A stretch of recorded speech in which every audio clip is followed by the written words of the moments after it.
जय हिंद दोस्तों। आप सब कैसे हैं? अच्छे होंगे।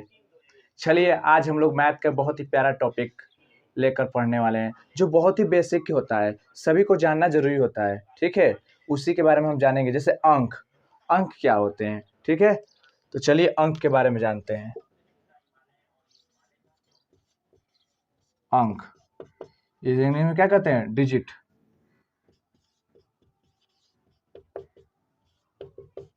देखिए इस इंग्लिश में क्या कहते हैं? डिजिट। अब देखिए संख्याओं के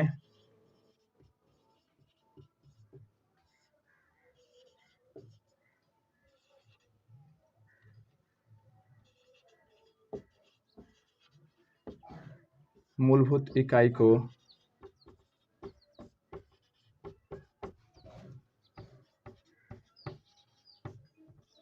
अंक कहते हैं।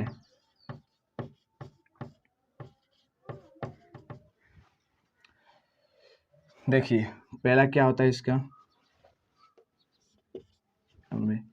ये 0 1 2 3 4 5 6 7 8 9 तक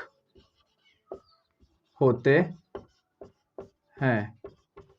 ठीक है, देखिए ये 9 तक होते हैं। ठीक है, इनकी संख्या कितनी होगी? ये संख्या कितने होते हैं? टोटल संख्या इनकी कितनी होती है? 10 होती है। टोटल कितने होते हैं? 10 होते हैं। ठीक है, इनका उपयोग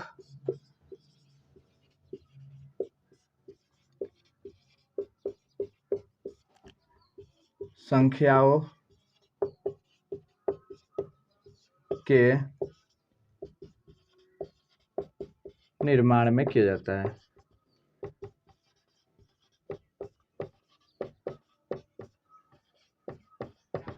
कहने का मतलब देखिए संख्याओं के मूलभूत इकाई को अंक कहते हैं। जैसे कि 0 1 2 ये टोटल 9 तक होते हैं। ये आपके क्या कहलाते हैं? ये आपके अंक कहलाते हैं। ठीक है, इनकी टोटल संख्या कितनी होती है? 10 होती है। इनका उपयोग संख्याओं के निर्माण में किया जाता है। जैसे मान लीजिए आपके सामने जैसे 200 इतना दिया है। ठीक है, 200 नहीं, तो ये आपका अंक है। ठीक है, इसको हम कैसे लिखे? इसको लिखेंगे, इस संख्या आपका, ये क्या आपका संख्या है, तो इसको अंक में, इसमें कितने टोटल अंक है? एक 2 है, एक 7 है, एक 9 है। 3 डिजिट मिले हैं इसमें। पूरे कितने डिजिट मिले हुए हैं? कितने अंक है इसमें? टोटल 3 अंक है। ठीक है, तो जिस प्रकार से है ना, तो ठीक है अब देखते हैं हम लोग संख्या।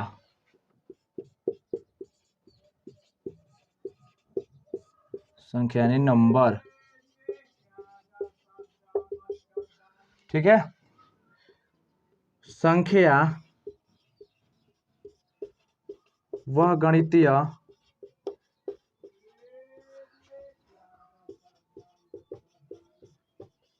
वस्तु है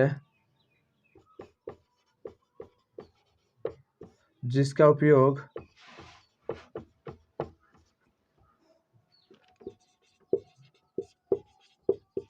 हम लोग गणना, माप एवं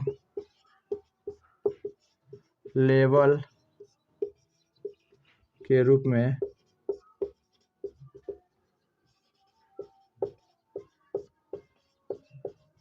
करते हैं। ठीक है, संख्या वह गणितीय वस्तु है जिसका उपयोग हम लोग गणना, माप एवं लेवल के रूप में करते हैं। देखिए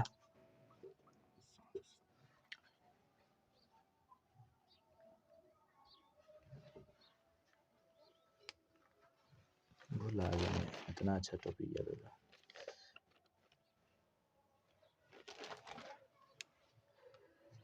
लेवल के रूप में करते हैं।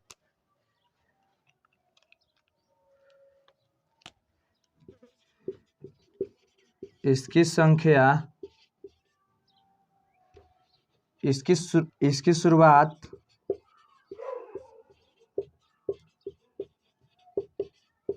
दस से होती है। जैसे 126, 211, 41, 0 1 3 1 2 3 etc, मतलब बहुत सारे हैं। ठीक है, जैसे यहाँ पर बात कर ले हम लोग गणना। ये गणना क्या होता है? ठीक है, मान लीजिए अगर कोई गणना करे, मतलब किस चीज का गणना करना है, मैंने दो जनसंख्या पर ही हमको करना है बात। ठीक है, जनसंख्या पर बात करनी है हम लोग को, जनसंख्या पर हम लोग को बात करनी है। तो हम क्या करेंगे, 2001 की कह दें और 2002 से में कितना बढ़ोतरी हुआ, एक घटा। ये 2001 से 2000 में जनसंख्या में क्या हुआ, बढ़ा कि घटा। तो इसके लिए हम क्या करते हैं, उसकी जनगणना करते हैं, गणना करते हैं, मतलब उसको गिनने का काम करते हैं कि कितना है जनसंख्या 2001 से 2 में, तो कितना है, 2 1 का कितना था, 2 का कितना, तब अंतर करते करते हैं ना। तो पहला हम लोग क्या करते हैं, गणना, गणना करेंगे उसका। ठीक है, उसके बाद क्या करेंगे हम, उसके बाद एक और आता है माप। माप, तो माप का क्या काम होता है, जैसे तौलना नहीं होता है, जैसे कि देखिए वजन वाला चीज है, जैसे आलू प्याज, इसको तो आप बर्तन में नाप नहीं सकते। ठीक है, इसके लिए जो ये तरल पदार्थ के रूप में होते हैं, ज्यादातर तरल तरल पदार्थ के रूप में, उसको हम लोग मापते हैं लोग किसी बर्तन की सहायता से। उसको बर्तन को समझ लेंगे कि 1 लीटर का है, आधा लीटर का है, 250 का है, जितना उसी में हम लोग डालेंगे, देख लेंगे कि बर्तन कितना हो रहा है, तो बोल देंगे इतना माप है इसका। तो ये माप के रूप में, जैसे दूध, दही, चीनी, तेल, पानी इत्यादि को मापक में इसको प्रयोग करता है। इस तरह होता है ना संख्या। और लेबल, लेबल की हम लोग बात करें, तो लेबल की हम लोग बात करेंगे। जो लेबल होता है ना, ये आपका जो लेबल होता है, ये क्या करता है लेबल आपका, कि जैसे कि आपको टेम्परेचर, आपको गर्मी लग रही है, अभी फिलहाल गर्मी लग रही है, तो आपका टेम्परेचर 30-35 के करीब होगा। तो किसी कभी देखना, कल सुबह देखना कि एकदम 20-22 के करीब आ गई हो, तो आपका लेवल बढ़ता घटता रहता है ना, टेम्परेचर का जो माइनस, जो ऊपर नीचे होता रहता है ना। जैसे फ्रिज में आप लोग कोई सामान रख देते हो तो गर्म करते हो, ठंडा करते हो तो नीचे डाउन कर देते हो, किसी चीज़ को गर्म करना तो ऊपर कर लेते हो, करते हो ना। इस तरह से जब देखना कि कभी कभी मौसम में पूरा ठंडी, बहुत ज़्यादा बर्फ गिरने, तो माइनस में चल जाता है टेम्परेचर, कभी ज़्यादा हो जाता है, तो क्या होता है, लेवल घटता है और बढ़ता रहता है। जैसे हम लोग घर में बनाते हैं, उसके लेवल पाइप होता है, मिलाते हैं ना, तो किसी का लेवल बढ़ता है, किसी का घटता है, तो घटता है, तो लेवल उसको भी हम लोग किस में, संख्या के रूप में चेक करते हैं ना, कि इतना नंबर ऐसे बोलते हैं ना। तो ये आपका संख्या में आता है। ठीक है, और जब भी याद रखिएगा कि संख्या कब हो सकता है, कम से कम 2 मिलेंगे अंक, कम से कम 2 डिजिट मिलेंगे तभी संख्या बनेगा, नहीं तो हम उसको संख्या नहीं कहेंगे। जैसे 0 से 9 तो कम संख्या नहीं कहेंगे। हाँ, लिख देते हैं हम लोग 9, अब बोल देते हैं ये संख्या है, ये नंबर है, ये नंबर 9 नंबर है, नहीं, ये अंक है। 9 तक अंक होते हैं। हाँ, भले हम लोग ज़्यादातर जानने के लिए इसी तरह बोल देते हैं 9 नंबर है, नहीं, 9 अंक है। 10 भले बोलेंगे तो वो संख्या हो जाएगा, वो नंबर हो जाएगा, लेकिन 9 आपका डिजिट हो जाएगा। ठीक है, ये अब हम लोग जानेंगे संख्याओं का वर्गीकरण। अब देखिए, संख्या को भी बांटना जरूरी है कि कौन सी संख्या कैसी है, उसके बारे में जानना जरूरी है। क्योंकि हम लोग जो भी कुछ जानते हैं, उसके गुण के आधार पर कुछ ना कुछ जान लेते हैं। जैसे प्रॉपर्टी उसके जान लेते हैं, जैसे हम पहचान लेते हैं कि वो संख्या ये हो सकती है, ये वो संख्या है। नहीं कहते हैं कि जैसे परिमेय संख्या, अपरिमेय संख्या हो गया, जैसे कोई भी संख्या लीजिए, उसको पहचान करते हैं ना, उसका कुछ खास चीज होता है, जैसे देख करके कहते हैं हाँ यही वो संख्या हो सकती है, बोलते हैं ना। जैसे नींबू ले रहे हो और सेब ले रहे हो, तो बोलते हो ना, नींबू और सेब को जब लेकर खाइएगा तो बोलिए ना, नींबू स्वाद में खट्टा लगेगा, लेकिन सेब कैसा लगेगा, मीठा लगेगा। तो ये तो आपका एक खट्टा मीठा का आपने अंतर बताया ना उसके बीच है। एक और दूसरी बात ये भी बता सकती कि नींबू का आकार छोटा होता है, सेब का आकार बड़ा हो सकता है। ठीक है, क्योंकि दो रंग भी, नींबू का आकार ज्यादातर हरे रंग या पीले रंग में हो सकता है, लेकिन सेब का आकार ज्यादातर लाल या हरा रंग का हो सकता है। ऐसा हो सकता है, लेकिन ज्यादातर लाल ही होता है। ठीक है, ऐसा आप लोग बोल सकते हैं। तो किसी न किसी के आधार पर क्या करते हैं, उसको बांट देते हैं हम लोग। ठीक है, तो इसी तरह हम संख्याओं का भी हम लोग वर्गीकरण करेंगे।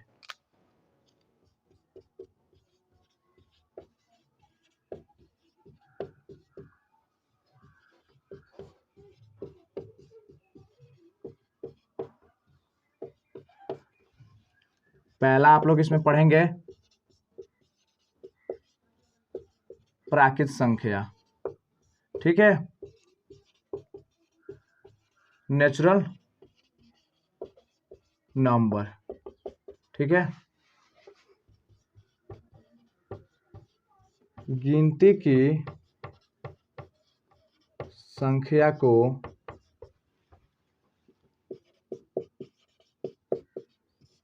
प्राकृत संख्या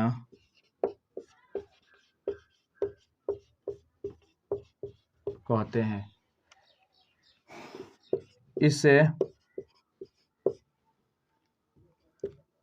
n से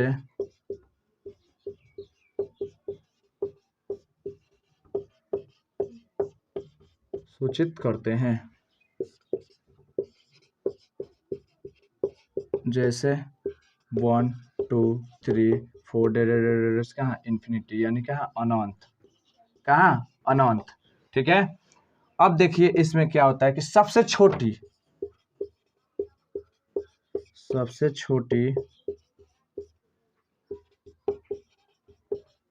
प्राकृत संख्या क्या होगी, 1। देखिए गिनती की संख्या को हम प्राकृत संख्या कहते हैं। ठीक है, इससे कैपिटल एन से सूचित करते हैं। जैसे 1 2 3 कहाँ से शुरुआत होगी इसकी, 1 से। हम लोग गिनती कहाँ से शुरू करते हैं, 0 से शुरू करते हैं, नहीं, हम शुरू करते हैं 1 से। जैसे 1 2 3 4 5 6 इस तरह से। और देखिए सबसे छोटी, कहे ना हम कि सबसे छोटी प्राकृत संख्या क्या होगी। जैसे हम लोग जहाँ से सीढ़ी अपना पहला कदम रखेंगे ना, इसका लिए हम जहां से कदम रखेंगे वही हमारा सबसे छोटी हो जाएगी। ठीक है, जैसे सीढ़ी चढ़ रहे तो पहला कदम जहां पर रखेंगे वही हमारा क्या होगा, सबसे छोटी। आगे तो सीढ़ी बढ़ रहा है वो तो नहीं बताएंगे कि कहाँ तक गया है सीढ़ी, पर जो पहला कदम रखेंगे वही हमारे लिए क्या होगा, सबसे छोटा। उसी तरह से जो कदम हम पहला अंक रख रहे हैं वही हमारा सबसे क्या हो जाएगा, छोटा हो जाएगा। ठीक है, तो कोई पूछेगा आपसे कि सबसे छोटी प्राकृत संख्या क्या होगी, तो आप लोग बताइएगा 1। और पूछेगा कि सबसे बड़ी प्राकृत संख्या बताइए, तो कह दीजिएगा अभी तक उसका पता नहीं चला, अनंत तक है। ठीक है, इन्फिनिट। ठीक है, उसका हमें पता नहीं है। ठीक है, अभी तक शायद पता ही नहीं चला है। ठीक है, तो आगे हम लोग इसके बाद जानते हैं दूसरा। लेकिन जानने से पहले सुन लीजिए, गिनती कह रहे हैं, गिनती की संख्या को प्राकृत संख्या कहते हैं। तो देखिए मान लीजिए हम लोग के पास ये मार्कर है, 2 मार्कर है, तो हम इसको काउंट कर सकते हैं। क्या कर सकते हैं, 1 2, इसको हम लोग क्या कर रहे हैं, काउंट कर रहे हैं। काउंट कर ले रहे हैं, जैसे लिखा 1 2, इसको काउंट कर, 1 लिखा है तो इसको बोल देंगे 1। यहाँ हाथ है तो 1 2 3 4 बोल दे रहे हैं। यहाँ है 1 2 3 4 5, 5 उंगली हो गई, गिन लिए। ठीक है, लेकिन अगर कह दे कि -5 गो मेरे 0 अंडा है मेरे हाथ में, दिख रहा है, कहाँ है 0, जब उसको गिन ही नहीं पाएंगे तो उसको लिखेंगे कहाँ, दिख रहा है हमको 0 अंडा है, कुछ बुझा रहा है। कहते -2 गो अंडा है, कहाँ दिख रहा है -2, कल्पना में जा रहे हैं हम लोग। -2 गो अंडा, प्लस में रहता तो समझ जाते कि था, है, सामने है, लेकिन माइनस में जा रहे हैं, है नहीं। तो कल्पना ना करके जो रियली मतलब जिसको देख और सामने ही हम लोग क्या कर ले, काउंट कर ले, तो उसको हम लोग कहेंगे गिनती की संख्या, यानी प्राकृत संख्या, नेचुरल नंबर। और जिसको हम लोग नहीं कर पाते उसको क्या कहते हैं, प्राकृत संख्या नहीं कहते हैं। ठीक है, दूसरा हम लोग इसके बाद पढ़ेंगे हम लोग पूर्ण संख्या। कौन सी संख्या,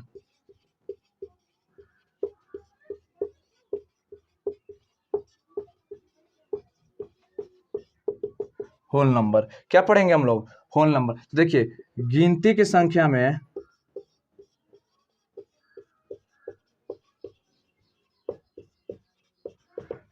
संख्या में जीरो को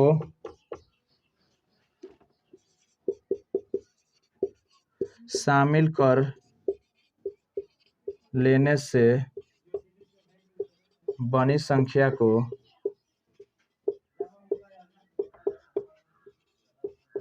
पूर्ण संख्या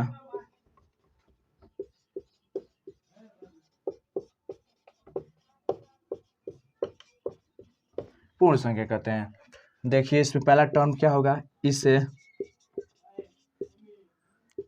W से सूचित करते हैं। ठीक है, दूसरा टर्म इसका क्या होगा, जैसे 0 1 2 3 4 5 6 इन्फिनिटी, कहाँ अनंत, कहाँ जाएगा, अनंत तक। ठीक है, और सबसे छोटी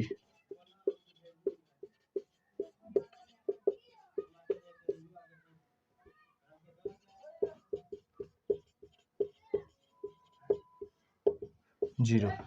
देखिए सबसे छोटी पूर्ण संख्या क्या होगी आपकी, सबसे छोटी पूर्ण संख्या क्या होगी आपकी, 0 होगी। सबसे छोटी पूर्ण संख्या क्या होगी आपकी, 0। क्यों, क्योंकि जो सबसे छोटी होती है ना, कहने का मतलब आप जब गिनती कर रहे थे तो उसमें 0 नहीं रहा था, पीछे एक संख्या क्या हो रही थी, पूरा नहीं हो रहा था। किसी भी संख्या को अगर हम पूरा करना चाहते तो उसमें जीरो, ये 9 तक तो हमें पता था कि हम संख्या को काउंट कर ले रहे थे, पढ़ ले रहे थे, लेकिन जीरो का भी होना जरूरी था इसमें। तो जीरो को लाया था आर्यभट्ट ने। इसका आविष्कार किसने किया था? आर्यभट्ट ने, जो भारत के ही थे। ठीक है, उन्होंने जीरो को लाया, जिससे बड़ी बड़ी संख्या का निर्माण होना आसान हो गया, इतनी बड़ी कि हम अभी तक कुछ पता नहीं लगा पाएंगे कितना है। ठीक है, तो चलिए इसके बाद जानते हैं अगला टॉपिक।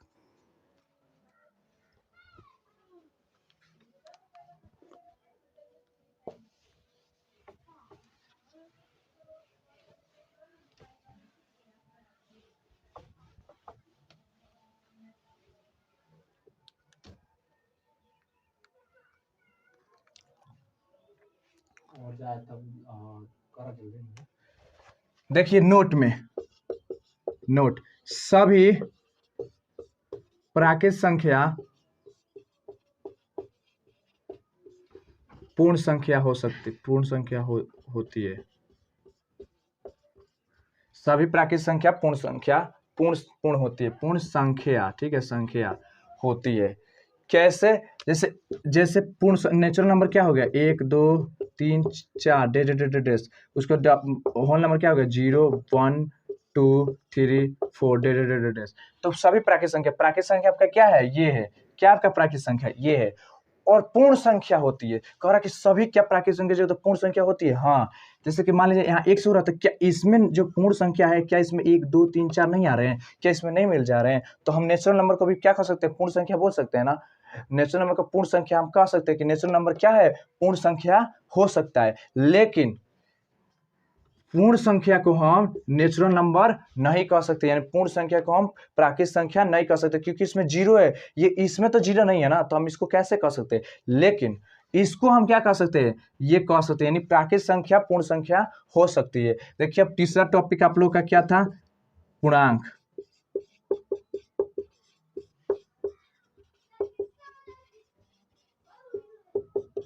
ठीक है, ऋणात्मक संख्याओं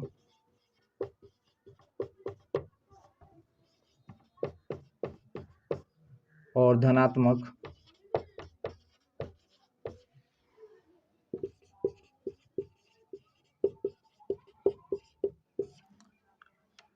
संख्याओं के संग्रह में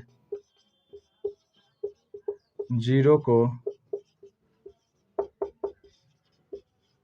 शामिल कर लेने से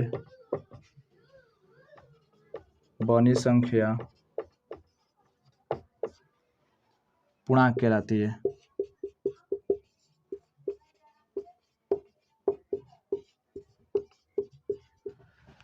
देखिए पहला इससे होगा, इससे जेड से सूचित करते हैं।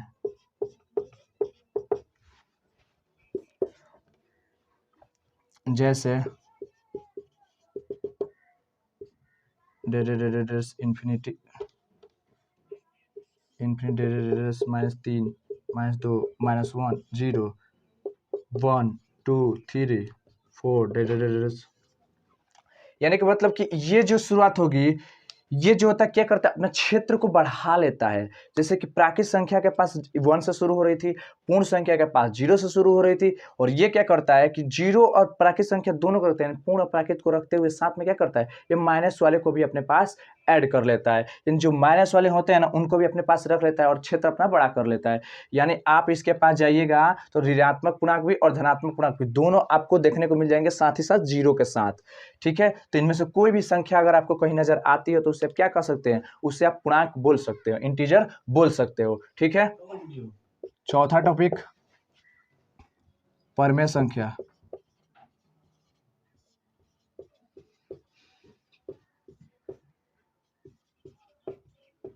Rational number.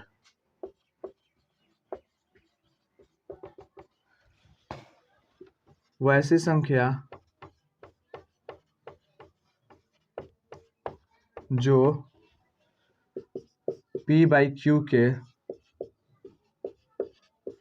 रूप में हो, उसे परिमेय संख्या कहते हैं। पहला क्या होगा, जहां जहां जहां q बराबर क्या नहीं होना चाहिए, 0। ठीक है, जैसे 8, 6, 3/5, 7/3, 9/8 etc। कहने का मतलब देखिए, वैसी संख्या जो p बाई क्यू के रूप में हो, p बाई क्यू समझ रहे हैं, अंश बटा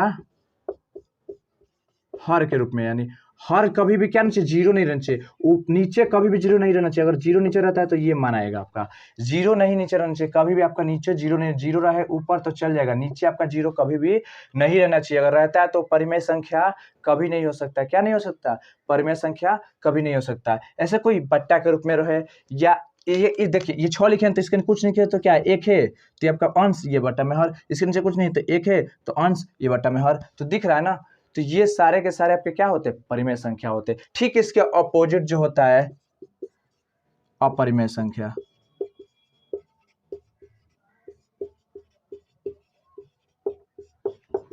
इरेशनल नंबर।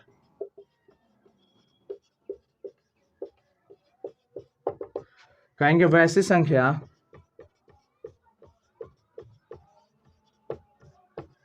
जो इसमें p बाई क्यू के रूप में ना हो, उसे अपरिमेय संख्या कहते हैं। देखिए, जैसे में आप क्या लिख सकते हैं, जैसे में क्या कह सकते हैं,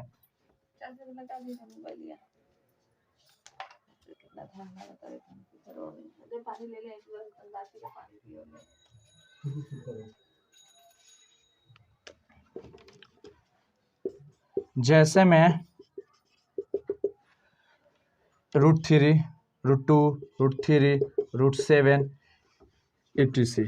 ये आपके क्या होंगे, परिमेय। इसके बट्टा में होंगे नहीं, रूट टूटेगा तो 0 पर कुछ कुछ होगा, तो इसके बट्टा में नहीं आ रहा, मतलब बट्टा में कुछ नहीं निकल रहा है। तो जब बट्टा में जिसका कुछ ना निकलेगा उसको सीधे समझ लीजिएगा को अपरिमेय संख्या। शॉर्ट समझना है, जिसका बट्टा में कुछ हो, मतलब बट्टा में कुछ ना कुछ निकले, वो परिमेय संख्या, जो बट्टा में ना हो वो अपरिमेय संख्या। ठीक है, तो जो संख्या को हम आसान भाषा में सुन लीजिएगा, जो संख्या को हम लोग p बाई क्यू के रूप में, यानी अंश बटा हर के रूप में लिख सकते हैं, वो सारा क्या करेगा, परिमेय। हाँ, एक बात शर्त रहनी चाहिए कि जी नीचे का मान कभी 0 नहीं रहना चाहिए, उसके बदले कुछ भी लिख दीजिए। और दूसरा, अपरिमेय संख्या, वैसी संख्या जो p बाई क्यू के रूप में ना हो, उससे अपरिमेय संख्या के, जैसे √3, √2, √7, ये सारे के सारे क्या कहलाएंगे, अपरिमेय संख्या। एक इसी में आता है लॉजिक जो दोनों का मिला करके बनता है, जिसको हम लोग क्या कह देते हैं, रियल नंबर, वास्तविक संख्या। ठीक है, रियल नंबर क्या संख्या, वास्तविक संख्या यानी रियल नंबर। ठीक है, देखिए इसमें क्या होगा, परिमेय संख्या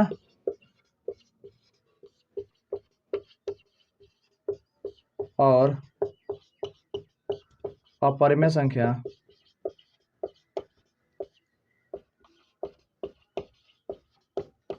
के मेल को वास्तविक संख्या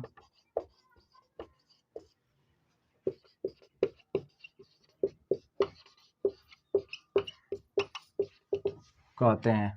जैसे कि मतलब परिमेय संख्या, अपरिमेय संख्या, जैसे कि हम बात कर लें, जैसे √2 +3, ये आपका क्या है, ये आपका परिमेय है। ठीक है, और ये आपका क्या है, अपरिमेय है ना।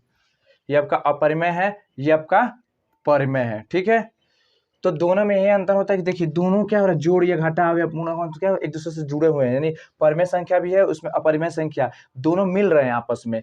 कहीं ना कहीं कुछ मिलकर ये जोड़ हो जाए या घटा हो जाए या भाग जाए, इस तरह से मतलब कॉम्बिनेशन बनाकर रहेंगे तो उसी को क्या कहेंगे, वास्तविक संख्या, जिसमें परिमेय संख्या भी मिले और अपरिमेय संख्या, दोनों का दोनों उसमें शामिल हो। तो चलिए दोस्तों, इतना ही रहने देते हैं आप लोग के बीच। और अगर आप लोग चैनल पर नए हो तो चैनल को सब्सक्राइब कीजिए, लाइक कीजिए, कमेंट कीजिए, शेयर कीजिए। धन्यवाद।